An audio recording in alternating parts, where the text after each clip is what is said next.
Selamat datang di channel Alur Donghua. Sebelum menonton, silahkan subscribe, biar Mimin tambah semangat update-nya. Mata Hanli langsung terbuka setelah mendengar raungan ini, dan ekspresi terkejut muncul di wajahnya. Dengan kekuatan indera spiritual saat ini, bahkan tanpa melepaskannya dengan sengaja, dia dapat mengukur situasi dalam radius beberapa ribu kaki di sekelilingnya. Selain itu, sebelum mendarat di pulau ini, dia telah memastikan untuk memindai daerah sekitarnya dalam radius hampir 50 km, tetapi tidak dapat menemukan binatang iblis apapun. Namun, sekarang bukan waktunya untuk mempertimbangkan hal-hal ini. Dia segera melepaskan indera spiritualnya dengan sekuat tenaga menuju dasar laut di sekitar pulau kecil itu. Raungan itu datang langsung dari bawah. Beberapa saat kemudian, ekspresi Hanli berubah dan dia tiba-tiba melesat ke langit sebagai seberkas cahaya biru. Dia mencapai ketinggian beberapa ribu kaki dalam sekejap mata sebelum berhenti di sana, melihat ke bawah dengan ekspresi muram. Hampir pada saat yang sama, hembusan angin laut bercampur bau busuk tersapu.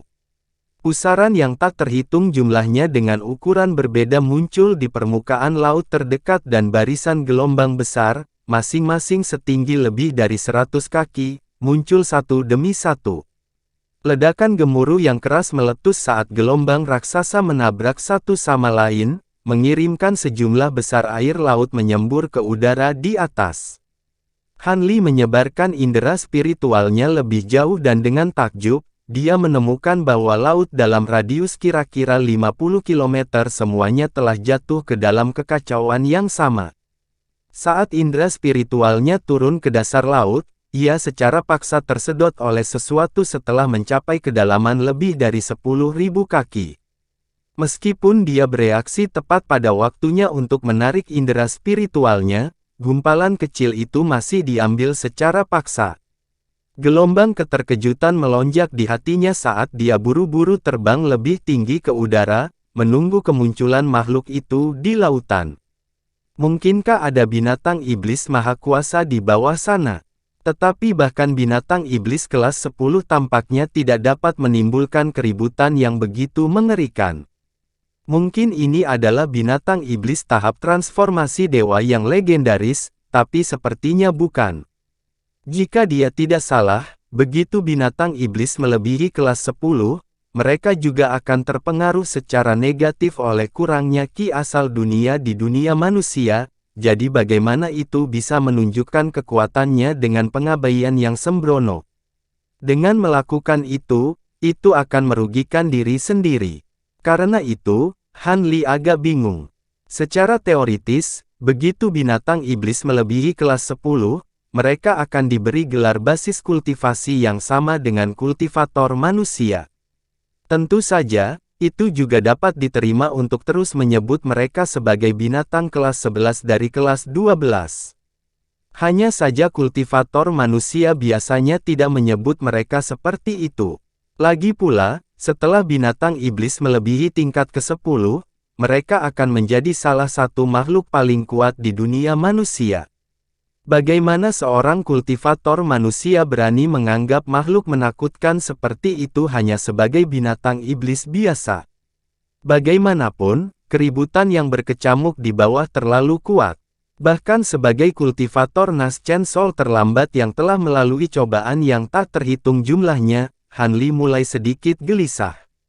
Namun, apapun yang bersembunyi di kedalaman lautan menolak untuk mengungkapkan dirinya. Sebaliknya, itu hanya menyapu angin dan gelombang dengan intensitas yang lebih besar, bahkan ada gelombang kolosal setinggi lebih dari 1000 kaki yang muncul dari air. Ekspresi Hanli sedikit berubah saat dia akhirnya membuat keputusan. Terlepas dari apa yang memicu fenomena menakutkan seperti itu, tindakan terbaik baginya adalah menahan diri untuk tidak mengambil risiko dan pergi dari tempat ini secepat mungkin. Dengan mengingat hal itu, dia berbalik dan bersiap untuk terbang menjauh dari pulau kecil di bawah.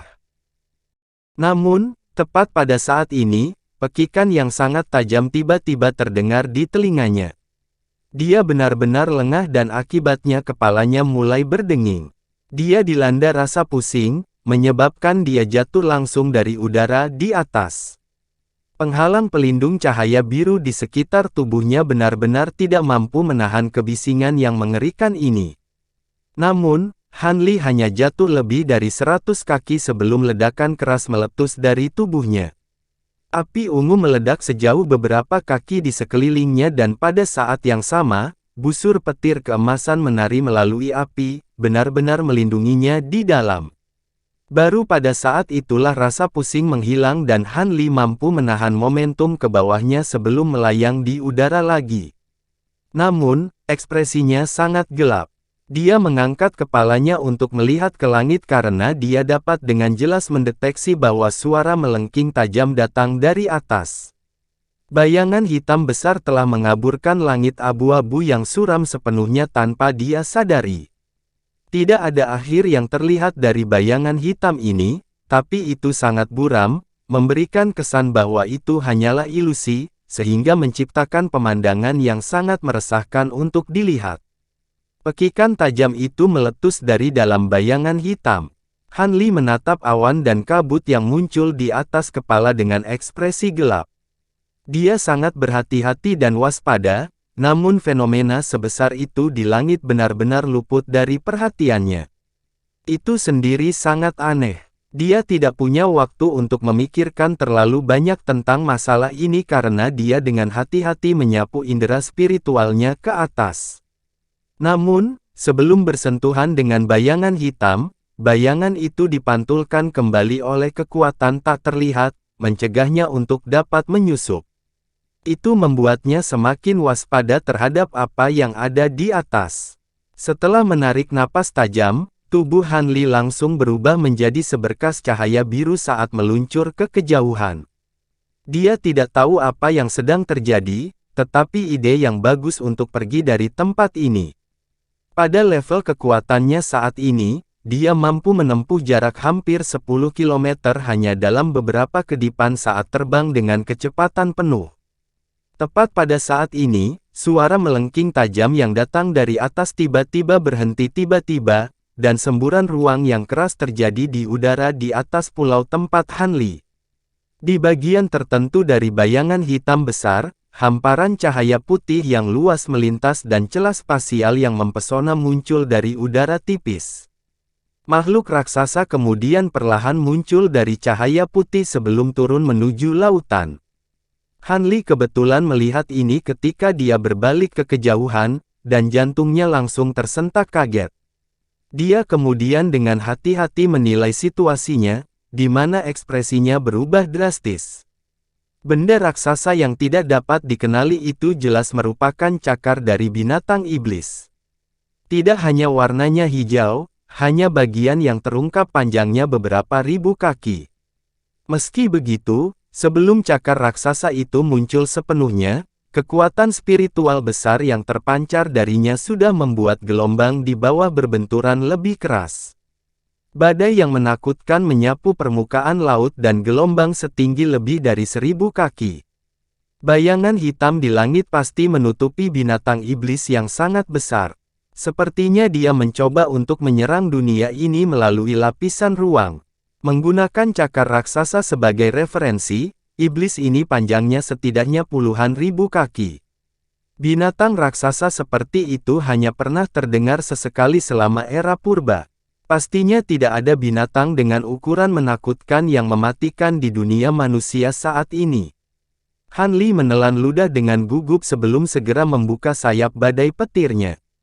Setelah berkedip berturut-turut dengan cepat, Han Li akhirnya melihat warna abu-abu keruh di tepi bayangan hitam, di mana sedikit rasa lega muncul di hatinya.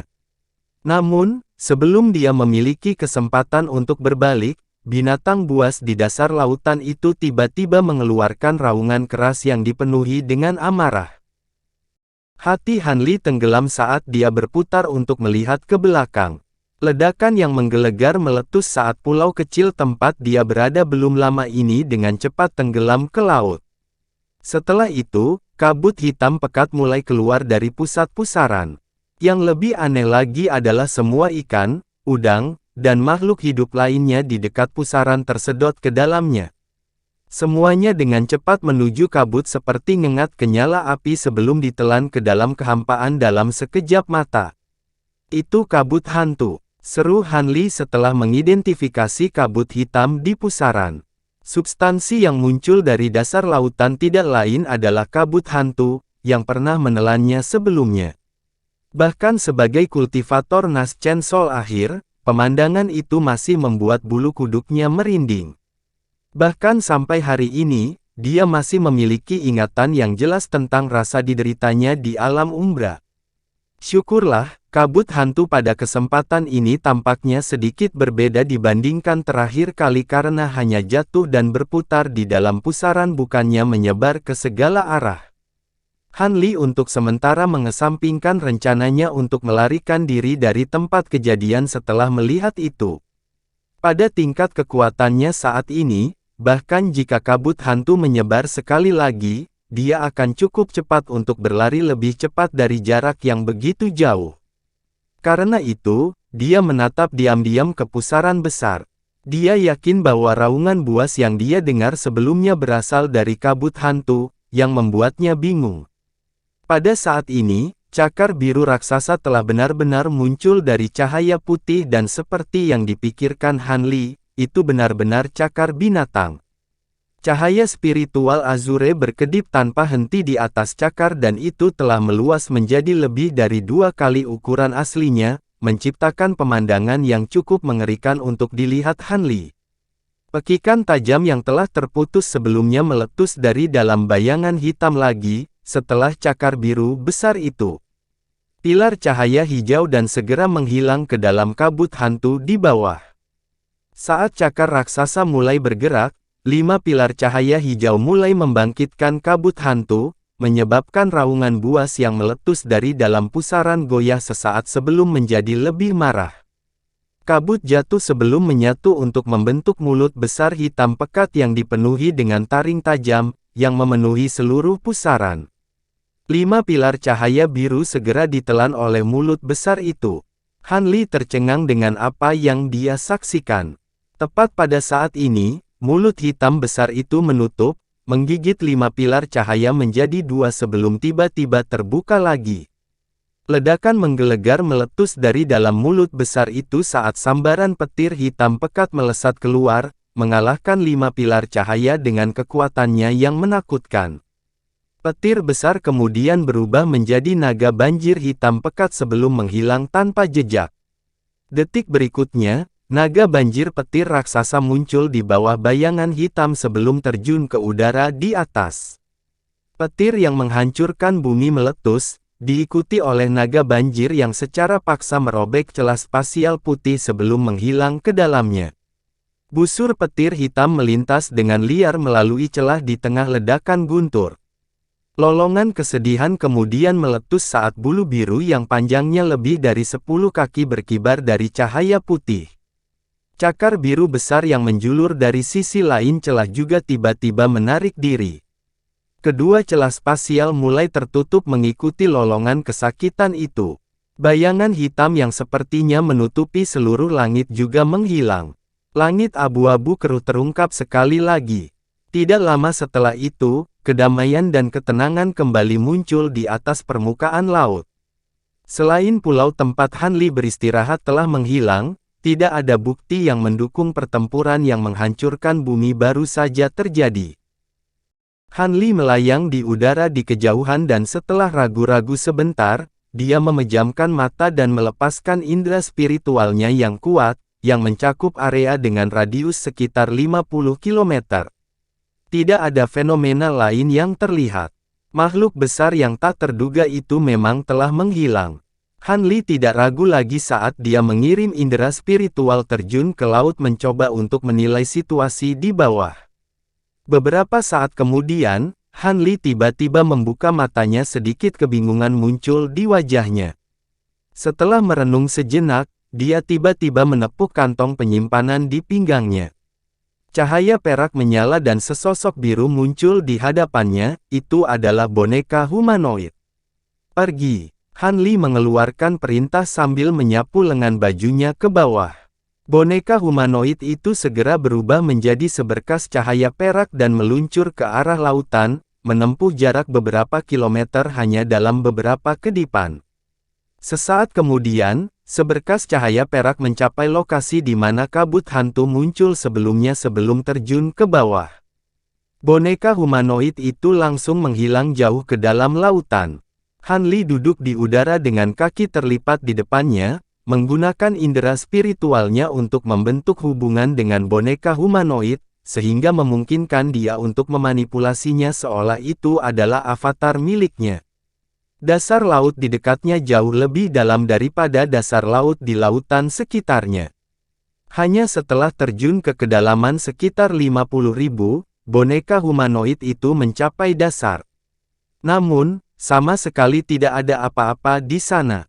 Tidak ada binatang iblis di sekitar, medannya terlalu datar untuk menjadi normal tanpa ada bergelombang di topografi sama sekali.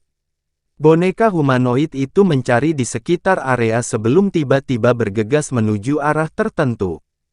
Setelah beberapa saat, ia menemukan bola cahaya biru melayang di air beberapa kilometer jauhnya. Bola cahaya naik dan turun secara tidak menentu. Cahaya keemasan tiba-tiba melesat keluar dari mata boneka humanoid itu saat kecepatan perjalanannya meningkat beberapa kali lipat. Setelah hanya beberapa kedipan, jaraknya hanya sekitar 100 kaki dari bola cahaya. Pada titik ini, akhirnya dapat mengidentifikasi bahwa ada bulu dengan panjang kira-kira 10 kaki di dalam bola cahaya. Bulu itu berkilauan dengan cahaya spiritual yang redup. Cahaya perak berkelebat dari tubuh boneka humanoid itu sekali lagi, membawanya tepat di atas bulu. Itu segera meraih bulu itu. Namun, pergantian peristiwa yang mengejutkan terjadi. Ujung jari boneka itu berkedip dengan cahaya perak dan setelah bersentuhan dengan cahaya biru, cahaya di sekitar bulu tiba-tiba meningkat saat kabur menjadi tidak ada, menghilang ke udara tipis. Alhasil, boneka itu hanya berhasil merebut ruang kosong. Boneka humanoid itu sedikit goyah, sepertinya juga sedikit terkejut. Namun, di saat berikutnya, cahaya biru melintas lebih dari 300 kaki jauhnya, dan bulu itu muncul kembali di sana. Kali ini, boneka tersebut memilih untuk mengamati bulu biru. Namun, bulu itu mulai melayang ke kejauhan lagi. Boneka itu tidak membiarkannya melayang jauh, karena ia beraksi lagi ketika bulu biru itu melayang lebih dari 1000 kaki jauhnya. Cahaya perak menyala saat boneka itu berubah menjadi seberkas cahaya perak sebelum muncul di atas bulu. Namun, pada kesempatan ini, dia tidak menangkapnya dengan tangannya. Sebaliknya, itu melambaikan tangannya di udara.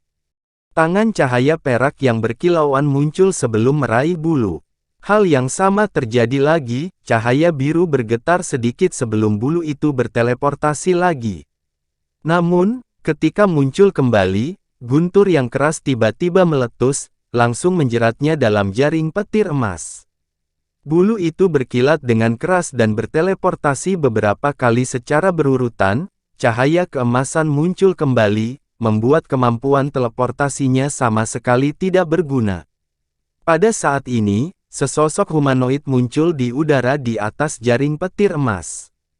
Ini tidak lain adalah Han Li sendiri, yang juga berkelana ke dasar lautan. Han Li melihat bulu biru yang terperangkap di jaring emas dan mendecakkan lidahnya dengan heran. Item ini tampaknya sangat luar biasa. Setelah diperiksa lebih dekat, Han Li menemukan bahwa pola di permukaannya dibangun dari semua jenis rune misterius berlapis. Namun, sebagian kecil ujung bulu itu telah hangus menjadi hitam dan ada beberapa tanda merah di ujungnya, di mana gumpalan cahaya keemasan berkilat. Han Li menyadari fakta bahwa ini pasti semacam harta langka. Dengan demikian, dan ekspresi gembira muncul di wajahnya saat dia menepuk kantong penyimpanan, langsung menghasilkan beberapa jimat. Dia mengangkat tangan dan salah satu jimat melesat ke arah jaring.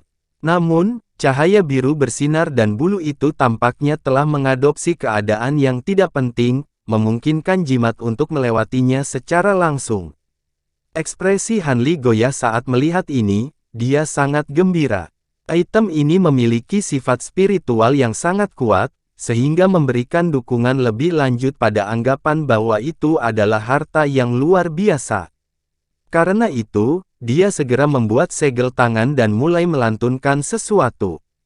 Jaring petir emas berkontraksi secara drastis hingga radius sekitar 10 kaki atas perintahnya, membuat bulu biru tidak memiliki jalan untuk mundur atau menghindar. Dia kemudian membuka mulutnya untuk mengeluarkan seteguk esensi darah ke jimat di tangannya. Pada saat yang sama, dia melemparkan serangkaian segel mantra secara berurutan, yang semuanya menghilang ke dalam jimat. Setelah melepaskan jimat itu, bulu biru di jaring emas berusaha menghindarinya lagi, tetapi jimat itu menempel seperti lem. Cahaya biru surut dan bulu itu tampak lebih biasa. Baru pada saat itulah Han Li menarik petir Divine Devil Bane dan melakukan gerakan meraih, di mana bulu biru yang melayang ditarik ke tangannya. Setelah diperiksa dengan hati-hati, dia tiba-tiba mengangkat alisnya saat dia dengan lembut mengetuk bulu itu dengan jarinya. Adegan yang luar biasa terjadi. Cahaya spiritual samar mulai berkilauan di sekitar bulu biru dan dengan cepat menyusut menjadi sekitar 1 kaki panjangnya dalam sekejap mata. Selain itu, jimat yang menempel di bulu juga telah menyusut. Itu pengamatan yang cukup menarik. Han Li bergerak sedikit saat dia memegang batang bulu itu dan melambaikannya dengan lembut. Cahaya biru langit langsung meletus dari bulu, menyapu hembusan kekuatan spiritual atribut angin yang sangat kuat. Kekuatan spiritualnya sangat murni dan Han Li dengan senang hati membuat penemuan ini. Namun, ini bukan saatnya memikirkan bagaimana menggunakan harta karun ini. Karena itu, Han Li menyimpannya ke dalam kotak batu giok sebelum memasukkan ke dalam kantong penyimpanan. Dia kemudian mengerahkan boneka humanoid itu lagi untuk mencari barang-barang penting lainnya di daerah sekitarnya. Namun, Han Li sudah sangat puas. Karena itu, dia tidak berlama-lama lagi di daerah ini. Dia menarik boneka humanoid itu dan terbang menjauh dari tempat ini sebagai seberkas cahaya biru. Selama sisa perjalanannya ke Green Spirit Island, Han Li mulai dengan hati-hati merenungkan insiden seputar binatang raksasa dan kabut hantu. Cukup jelas bahwa pertempuran yang baru saja dia saksikan jauh melampaui sesuatu yang dapat diganggu oleh setiap kultivator di dunia manusia. Binatang raksasa itu tampaknya adalah iblis yang kuat dari alam roh. Itu cukup mengejutkan bagi Han Li. Satu-satunya makhluk hidup di dunia manusia yang bisa begitu mencengangkan adalah iblis legendaris itu. Kembali ketika dia terjebak di alam umbra, dia curiga bahwa alam umbra terkait dengan iblis Luomian. Lagi pula, hanya makhluk setengah roh setengah iblis seperti mereka yang memiliki kemampuan luar biasa untuk dengan mudah menembus ruang angkasa dan melakukan perjalanan ke seluruh alam. Dengan pengalaman Han Li yang sangat banyak, yang dia peroleh dari membaca banyak buku tebal kuno yang dia miliki, dia secara kasar dapat memahami apa yang baru saja dia saksikan. Namun, tidak peduli seberapa tepat dia dengan spekulasinya, makhluk menakutkan seperti Luomian terlalu kuat untuk dia lawan. Karena itu, dia hanya bisa menganggap itu sebagai pengalaman yang aneh. 2 bulan kemudian, Han Li baru saja terbang di atas lautan ketika ekspresinya tiba-tiba berubah, dan dia melesat ke arah tertentu. Dia baru saja melakukan perjalanan beberapa kilometer ketika semburan ledakan meledak di depan. Di kejauhan, tidak terlalu jauh dari lokasinya saat ini, cahaya spiritual berkedip tanpa henti ketika 3 kultivator berjuang untuk hidup mereka, mencoba menangkal binatang iblis bermutu tinggi. Di antara mereka bertiga, 1 tahap formasi inti awal, sedangkan 2 lainnya hanya pada tahap pendirian yayasan akhir. Han Li berhenti di udara dan mulai menilai pertempuran ini dengan hati-hati. Kultivator formasi inti adalah seorang pria parubaya yang mengenakan topi bambu berbentuk kerucut yang menutupi sebagian besar wajahnya. Pedang terbang kuning, yang dengannya dia menghadapi sebagian besar serangan binatang iblis itu. Adapun dua lainnya pendirian yayasan lainnya, salah satunya adalah seorang pria tua dengan rambut putih sementara yang lainnya adalah seorang wanita muda yang tampaknya berusia sekitar 17 atau 18 tahun. Binatang iblis kelas 6 di depan mereka memiliki kabut putih yang menyelimuti seluruh tubuhnya, dan suara bayi yang menangis terdengar dari mulutnya. Selanjutnya, bola petir biru ditembakkan dari dalam kabut putih. Ini adalah binatang iblis tingkat tinggi pertama yang dia temui di lautan bintang yang tersebar, sebuah binatang ikan mas bayi. Namun, binatang ini secara signifikan lebih besar dari yang dia lihat sebelumnya. Selain itu, ia memiliki 4 lengan, dan 4 harta yang dipegangnya juga sangat luar biasa. Mereka terdiri dari pedang, drum, dan bendera. Di antara 4 harta, pedang, dan bendera hanyalah harta kelas atas yang relatif langka. Namun, gendang kuning kecil itu adalah harta kuno yang kuat yang mampu memanggil riak perak, yang tampaknya cukup kuat. Kedatangan Han Li jelas menarik perhatian kedua belah pihak. Setelah mengidentifikasi fakta bahwa Han Li adalah manusia, pria yang mengenakan topi bambu berbentuk kerucut sangat gembira, dan dia berteriak, "Saya Chen Jing dari Lightning Sky Island.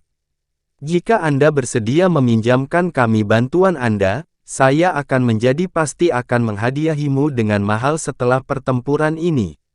Karena sebagian besar perhatiannya terfokus pada binatang iblis, pria itu bahkan tidak memiliki kapasitas cadangan untuk menggunakan indera spiritualnya untuk mendeteksi basis kultivasi Han Li.